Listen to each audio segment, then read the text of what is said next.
Hola amigas y amigos de Contracorriente que están en nuestras plataformas web y redes sociales para informarse sobre la emergencia del COVID-19, que ya en el mundo eh, ah, hay alrededor de 200,000 personas infectadas con este virus. En Honduras, justamente ayer se informó del noveno caso positivo de COVID-19 y esto pues también hizo que se extendieran y que se radicalizaran las medidas de prevención del virus. La medida del estado de excepción que se decretó el lunes por la noche, se extendió y se hizo de manera absoluta en San Pedro Sula, La Ceiba, Tegucigalpa y Choluteca, de manera que las personas estamos totalmente encerradas en estas ciudades, no se puede entrar ni salir de las ciudades, hay muy pocas excepciones para poder movilizarse en la ciudad, realmente no se puede salir a las calles ni siquiera para abastecerse de alimentos, ni gasolina, ni los servicios financieros están habilitados en estas ciudades que mencioné. Luego en el resto del país sí existen esas excepciones, pero bueno, estamos en una situación actualmente de emergencia, ¿no? Y hay 9 casos más sospechosos en el país y más los que se suman que tuvieron contactos con las personas contagiadas. Decirles, estamos listos para implementar la primera fase de un plan de rescate económico. Hoy anunciaremos las primeras 4 medidas de alivio junto con todo este equipo que nos ha venido acompañando. Primero, Banprovi congelará por 3 meses las cuotas de los financiamientos sin que esto signifique afectar el récord crediticio de la persona o la empresa. A todos los beneficiarios de esta medida, a pesar de no poder pagar por esta situación, se le va a readecuar y esto no dañará su récord crediticio. Esta medida representa un impacto para Banprovi de 500 millones de lempiras, de los cuales 350 millones corresponden al sector agrícola del país. Un impacto que al traer alivio a nuestra gente vale la pena. Segundo, Banprovi pondrá a disposición de los bancos ya en esta semana la primera cuota de 200 millones de lempiras adicionales a un total de 1.400 millones para reactivar la industria de la construcción en un programa exitoso que hemos venido perfeccionando que le llamamos Vivienda para Clase Media. Esto permitirá beneficiar a unas 200 familias con vivienda, pero sobre todo generar alrededor de 1.000 empleos directos, más otros indirectos. Honduras, ayer justamente el presidente Juan Orlando Hernández anunció las medidas económicas que tenían que ver más con la aprobación de créditos solidarios después de la crisis, el refinanciamiento de créditos en Banprovi. Hay ciertas facilidades para el financiamiento, sobre todo del sector agrícola, bueno, que evidentemente va a ser muy afectado, pero en general la economía nacional será muy afectada.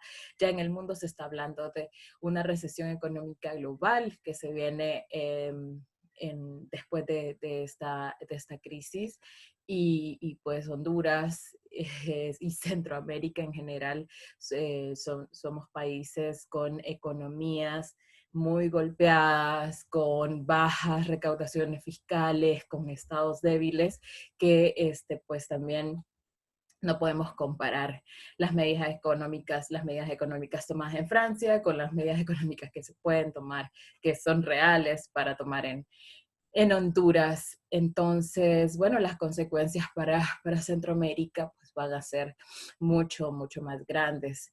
En Costa Rica, sin embargo, hemos visto algunas medidas muy interesantes, disposiciones que buscan alivio en las cargas sociales, en el costo del crédito, medidas de abaratar créditos y flexibilizar la recaudación de deudas, y también la postergación de pago de impuestos, que eso pues es una medida que en varios países del mundo están haciendo.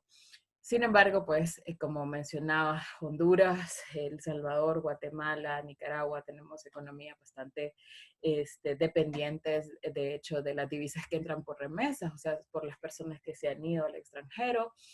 Tenemos altos índices de importaciones de lo que consumimos, así que el golpe económico pues, puede ser muy grande. Además, esta, se ha visto la ausencia en el discurso oficial de qué va a pasar con la población que está en el sector informal, que es la mayor parte de la gente en edad productiva en el país, qué va a pasar con el sector transporte que se paralizó desde el lunes. Entonces, para hablar un poco sobre la situación económica y, bueno, la preocupación del tema económico con todas las medidas que se han tomado para prevenir el COVID-19 en Centroamérica. Estamos con Ricardo Castañeda, economista del Instituto Centroamericano de Estudios Fiscales, ICEFI, porque sí, el análisis o todo ha girado en torno a la prevención, al sistema de salud, a la reacción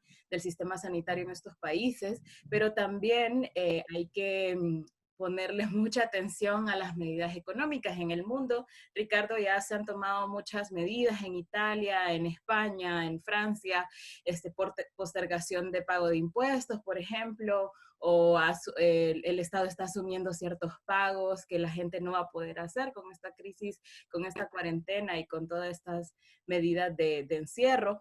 Pero en Centroamérica no podemos pretender comparar, ¿no?, con estos países. Entonces, si nos puedes decir un poco cuáles son como algunos temas o algunos factores que tenemos que tomar en cuenta para el análisis económico y también de alguna manera para insistir al Estado en que las medidas económicas puedan ir en esa vía.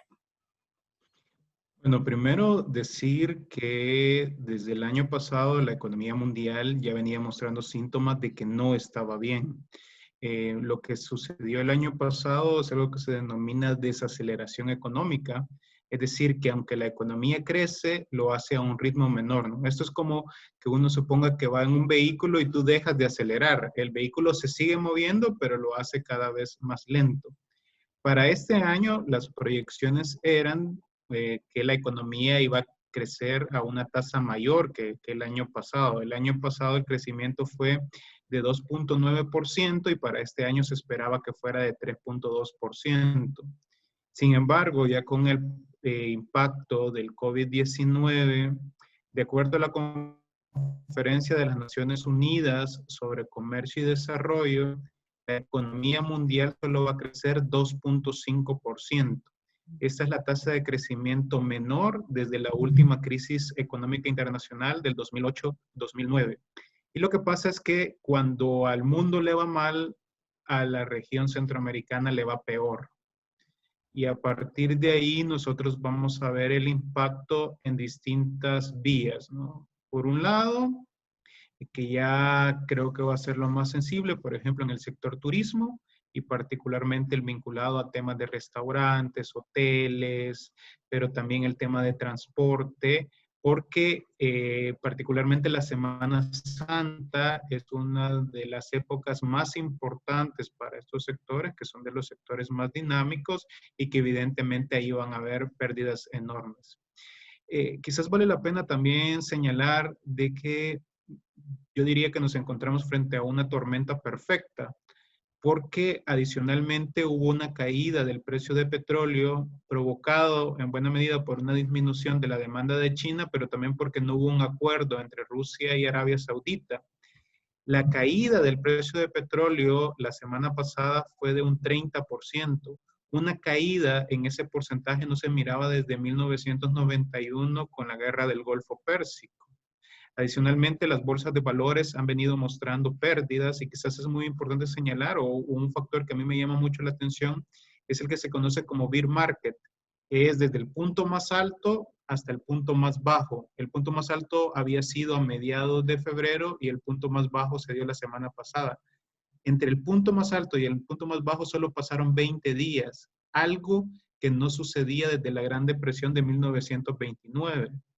Es decir, que hay factores que demuestran que la situación va a ser muy compleja. Ahora, Hasta ahora en el mundo hemos visto el impacto del coronavirus en países desarrollados, en los cuales si tú tienes que irte a cuarentena, pues te vas a tu casa, pero tú tienes garantizado un ingreso, tienes garantizado un sistema de protección que te va a garantizar tu derecho a salud, etcétera. Lastimosamente en nuestros países, la mayor parte de la población se encuentra en el sector informal. Por lo tanto, decirles a ellos que se queden en la casa es hablar de que de una vez sean condenados al tema de pobreza. En el caso de Honduras, estamos hablando que casi el 80% de la clase trabajadora se encuentra en el sector informal. Por lo tanto, las medidas que se deben de adoptar tienen que ser medidas bastante diferentes a las que han hecho los países desarrollados. Creo que algo muy importante. Ricardo, ayer el presidente dio sus medidas económicas y tenían que ver más con la facilitación de créditos y estaba pues también más enfocado en el tema agrícola, que evidentemente Honduras tiene una población trabajando en el tema agrícola, pero ese era como el gran vacío también de la mención, ni siquiera la mención del sector informal, del sector transporte también, que el sector transporte se paró en su totalidad desde el lunes. Entonces, también un poco de esa preocupación de que no hay siquiera una mención o una alternativa para este sector. Efectivamente, las medidas que ahorita deben de anunciarse y los planes deben de ser planes integrales. Hasta ahorita pareciera que la mayor parte de gobiernos están viendo de manera aislada el tema económico y el tema de salud particularmente, cuando debe de ser combinado. ¿Por qué? Porque si tú no tomas en cuenta las características de los mercados laborales de nuestros países, las medidas que van a adoptar van a ser insuficientes y los efectos de la crisis económica se van a postergar por varios meses y años, ¿no? Por ejemplo, dentro de los elementos que tú debes de tomar en cuenta es que si hay personas dentro del sector informal que tienen que ir a guardar cuarentena, el Estado tiene la obligación de garantizarles sus ingresos. Para ello se deben diseñar, por ejemplo, programas de transferencias, programas de subsidios que les permitan a estas personas poder mantener sus ingresos. Adicionalmente, como es una situación extraordinaria, para poder atender los distintos albergues, etcétera, el Estado tendría que hacer contrataciones temporales de personas. A quienes debería dársele prioridad para contratar también es a quienes están en el sector informal. Adicionalmente, es fundamental que se hagan las modificaciones presupuestarias necesarias, porque una de las características de nuestros sistemas de salud son las bajas coberturas. Y en el caso de Honduras, estamos hablando que casi 1.8 millones de hondureños y hondureñas no tienen acceso al servicio de la salud. Por lo tanto, los presupuestos que se tienen asignados son presupuestos insuficientes. A partir de aquí, entonces, dentro del mismo presupuesto se deben de identificar aquellas instituciones o rubros que en estos momentos no son prioritarios, ¿no? Por ejemplo, la compra de armamento, eso no es prioritario en estos momentos. Esos recursos se deben destinar para fortalecer el sistema de salud. Adicionalmente, se deben de establecer programas de apoyos especialmente dirigidos para las micros, pequeñas y medianas empresas, porque además de que representan la mayor parte del sector empresarial de nuestros países, son quienes más sufren los impactos, ¿no? Porque la gran empresa tiene márgenes de maniobra para poder todavía o minimizar los impactos de esta crisis, pero las micro, pequeñas y medianas empresas no. Entonces, a partir de ahí, también se deben de diseñar, por ejemplo, líneas de crédito con tasa cero prácticamente, con periodos de gracia que les permitan a estas empresas poder seguir funcionando, poder mantener las planillas para que no vaya a haber un incremento del desempleo. Porque lo que sucede es que todavía en nuestros países no estamos viendo realmente cuáles van a ser los impactos en materia económica, porque esos tienen un efecto de retardo.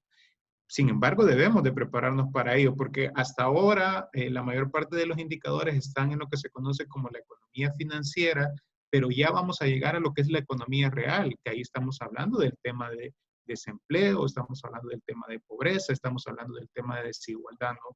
Y lastimosamente, en el caso de Honduras, es uno de los países más pobres, es uno de los países más desiguales y que por lo tanto también esos factores se deben de tomar en cuenta al momento de diseñar las medidas de política económica. Y en Honduras es uno de los países también con menor recaudación fiscal. Entiendo que ha ido mejorando en los últimos años, pero sigue siendo el segundo país con menor recaudación fiscal de Centroamérica. Y claro, obviamente vemos las medidas económicas en los países europeos donde hay una mejor recaudación fiscal y el Estado de alguna manera puede asumir ciertas cosas. Y esta semana el diputado Jorge Calix, estaba poniendo en su Twitter: sesionemos virtualmente y aprobemos no pagar el impuesto sobre venta recaudado durante el mes de marzo, prorrogar el pago del impuesto sobre la renta hasta julio, no cobrar servicios públicos como energía, agua y teléfono en marzo y abril, y no pagar renta y que la asume el Estado. Estaba poniendo eso en su Twitter. Obviamente, pues una petición muy popular, pero de manera realista, ¿es esto posible, Ricardo, con con los niveles de recaudación fiscal del Estado, con el financiamiento mismo del Estado? No es factible y debemos de reconocer que los estados centroamericanos y el hondureño en particular es un estado sumamente débil y en estos momentos si algo nos ha vuelto a reiterar la crisis es la importancia de lo público. Por ejemplo, es fundamental incrementar considerablemente las asignaciones presupuestarias de la Secretaría de Salud, pero para ello necesitamos la recaudación de impuestos, ¿no? En cuando hay momentos de crisis, siempre está la tentación de generar amnistías fiscales o reducciones de impuestos, pero lo cual realmente no va a terminar beneficiando a las personas más que están en situación de pobreza. Por ejemplo, hablamos del impuesto sobre ventas. Si viene el Estado y dice que va a permitir postergar los pagos del impuesto sobre la venta, eso le beneficia a quienes funcionan como agentes retenedores, es decir, a las empresas, pero el impuesto sobre venta, quien lo paga es el consumidor final. Tú cuando vas a la tienda no te van a decir, mire, ahora que usted va a comprar esta libra de azúcar o esta libra de cafés, le vamos a posponer el pago del impuesto sobre venta, ¿no? Entonces hay que tener mucho cuidado con el tipo de medidas que se adopten porque efectivamente pueden ser populares, pero pueden ser contraproducentes. En este momento, por ejemplo, lo que debes de asegurarse es que el Estado cuenta con los recursos suficientes necesarios para enfrentar la crisis, ¿no? Para ello es importante ver los remanentes de cajas que se tienen, ver de dónde se pueden reorientar algunos préstamos, fideicomisos que actualmente existen para enfocarlos en estos momentos, incluso recursos que puedan tener las empresas públicas no financieras, porque la prioridad debería ser asegurar la salud de todas las personas, garantizar el derecho a la vida para que el impacto no vaya a ser mayor. Adicionalmente, se deben de gestionar cuanto antes y yo creo que esto incluso se puede hacer de manera regional, es decir, todos los países de Centroamérica frente a los organismos financieros internacionales, fondos que permitan contar con recursos, pero además con tasas de interés muy bajas, con periodos de gracia mayor, para poder tener mayor flexibilidad y mayor herramientas al momento de enfrentar la crisis. Adicionalmente, las estrategias que deben de adoptar nuestros países deben de tener claridad de medidas de corto plazo, pero también medidas de mediano y largo plazo. Porque, por ejemplo, una de las cosas que se vuelve a revelar en estos momentos, Jennifer, es el hecho de que, por ejemplo, en Honduras es el país con el mayor gasto tributario de toda la región centroamericana. ¿Qué es el gasto tributario? Todas son las exenciones, exoneraciones e incentivos fiscales que permiten a ciertos sectores no pagar impuestos. Ahorita estamos viendo que eso es un costo de oportunidad porque eso no ha logrado que se permita fortalecer, por ejemplo, el tema de salud. En el caso de Honduras estamos hablando que esto casi representa un 7% del Producto Interno Bruto y que por lo tanto eso también deberá ser revisado en el mediano plazo. Uh-huh. Y justamente con el tema de las exoneraciones, no se ha visto una reacción de parte de la industria y de hecho de parte de la industria que es beneficiaria de estas exoneraciones como un plan también para no para que el desempleo no crezca o para no cortar operaciones de manera inmediata. Por ejemplo, veíamos algunas declaraciones de empresarios ayer, si cerramos las empresas, entonces no va a haber cómo fabricar lo que se necesita para el país, cómo producir lo que se necesita para el país. O sea, hay como también un rechazo a la medida de cierre y obviamente creo yo que todo el mundo está muy preocupado con esta medida, pero la gran industria tampoco de alguna manera está dando el ejemplo para buscar un plan de manera que no se afecte del todo la producción del país o que no se afecte después de esta crisis el empleo, ¿no? Y veíamos que justamente hasta el lunes todavía muchas maquilas estaban abiertas, ya cuando se dio el estado de excepción, pues ya no pudieron abrir, pero hasta el último momento estaban intentando mantenerse en operación, ¿no? Entonces, también de alguna manera es importante que el sector industria, el sector empresarial puedan tener un poco de conciencia con respecto a esto, ¿no? Sin duda, yo creo que nadie quisiera modificar su ritmo de vida, su lógica de sus agendas diarias, pero estamos en una situación extraordinaria, ¿no? Y ante una situación extraordinaria se requieren medidas extraordinarias. Y ahorita creo que es muy importante acatar las recomendaciones de la Organización Mundial de Salud, de las directrices de la propia Secretaría de Salud, porque lo importante en esos momentos es aplanar la curva de que no hayan tantos casos de COVID-19 y a la par se deberán de colocar las medidas para poder minimizar los efectos de la crisis, ¿no? El Estado también puede poner a disposición, por ejemplo, hablábamos líneas de crédito blandas para pagos de planillas, se pueden establecer fondos de compensación económica que permitan minimizar, pero creo que uno de los primeros puntos es garantizar el bienestar y la salud de las personas. Ahora, las medidas que implementan nuestros gobiernos no deben de ser medidas alocadamente, ¿no? Sino que deben de ser medidas muy bien planificadas. Es decir, que cuando se van a adoptar algunas, se den un tiempo prudencial para poder adoptar, porque si no la situación puede ser mucho más crítica, ¿no? Por ejemplo, en el caso de Honduras, quizás es de los países de la región, o es el país de la región centroamericana con las medidas más extremas en tanto hablamos del toque de queda, hay posiblemente ahorita ya varias familias que no van a tener abastecimiento. En estos momentos, una de las cosas que se debe de asegurar es el abastecimiento de alimentos, de gasolina, de medicinas, porque si no, también las medidas pueden ser contraproducentes, ¿no? Y por eso es fundamental que todos los sectores asuman la responsabilidad que se está teniendo, pero también cuidando que las decisiones que se vayan a tomar no vayan a afectar principalmente a los grupos más vulnerables, ¿no? Por ejemplo, uno de los sectores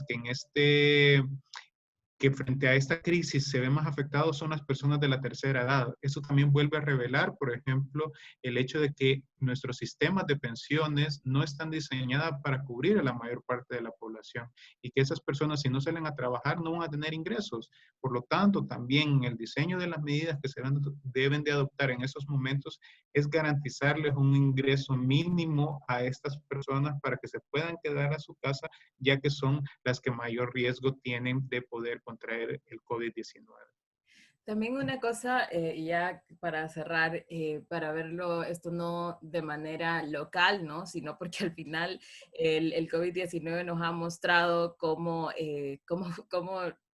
estamos tratando de que funcione el mundo sin fronteras, o sea, cerrando las fronteras, aislándonos, realmente es un impacto muy grande para el comercio internacional, ¿no? También hablando de abastecimiento, en Honduras nosotros importamos muchísimas de las cosas que consumimos, ¿no?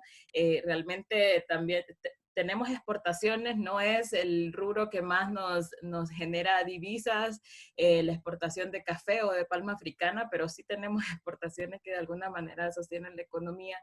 Y bueno, y decir que también la economía nacional sobrevive de la remesa, ¿no? De lo que los migrantes envían a estos países. O sea, cómo podemos ver esta situación o cómo podemos decir, bueno, vamos a salir de esta crisis con este gran golpe que se ha dado al comercio informal, al comercio internacional, perdón, y a la entrada de divisas al país también. No, mira, yo creo que esta crisis pone de relieve varios puntos, ¿no? Por un lado, es que el diseño del modelo económico a nivel mundial está planificado para que efectivamente haya una libre circulación de mercancías, que las fronteras estén abiertas siempre, pero ante este tipo de medidas creo que se van a empezar a cuestionar realmente si nuestros países, particularmente en el caso hondureño, tienen que enfocar su estrategia en una estrategia de exportaciones o si por el contrario debe de apostársele al fortalecimiento de los mercados internos, ¿no? Yo creo que eso va a ser muy importante.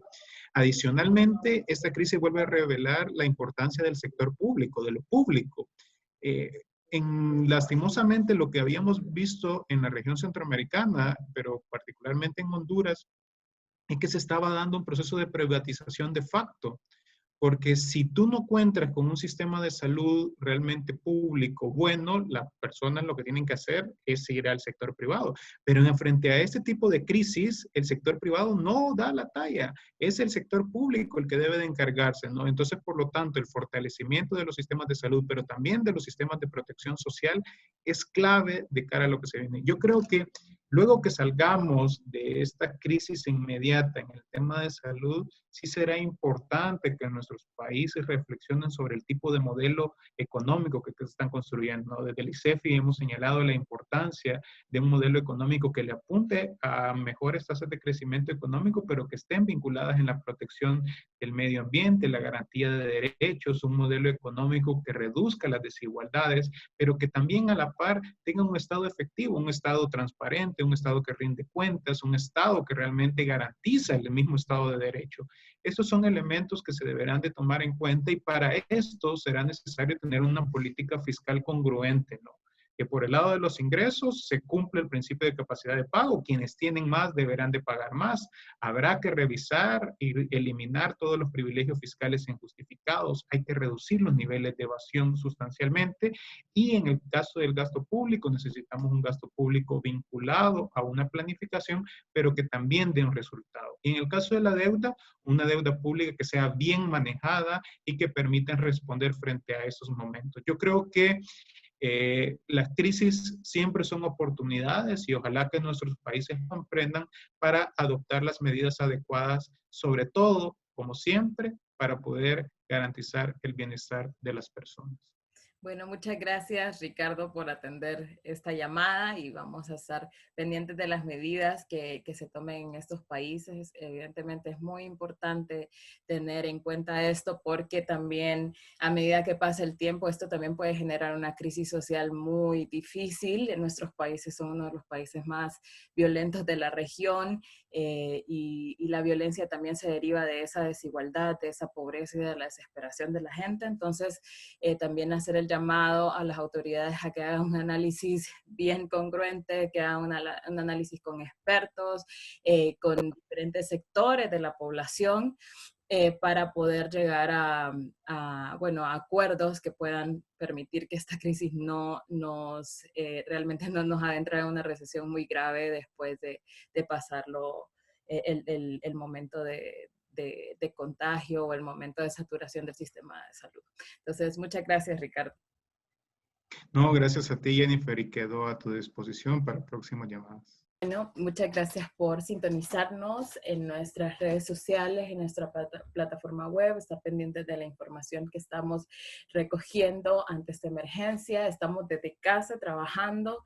Esperamos también que la población pueda entender que estas medidas, aunque son radicales y de alguna manera también hay cierta desconfianza con las medidas que se toma el gobierno, son necesarias, en todo el mundo se están tomando, la gente debe permanecer en sus casas.